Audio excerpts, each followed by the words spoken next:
φοιτητών του ΔΕΗ και του Πανεπιστημίου είμαστε. Κάνουμε κινητοποίηση κόντρα στην ιδιωτικοποίηση και το ξεπούλημα των εστιών. Πετάνε φοιτητές και εργαζόμενους. Η κυρία λέει εδώ 7.500 φοιτητές και εργαζόμενους στον δρόμο.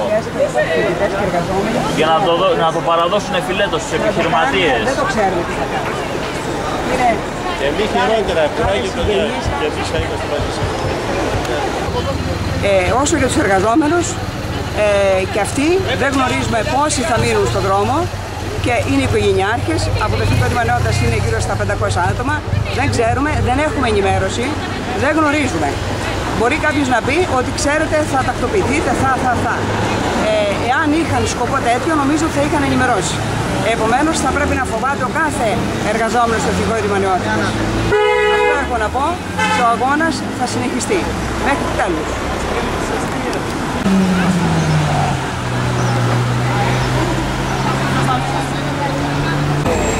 Πώς να το στείλει.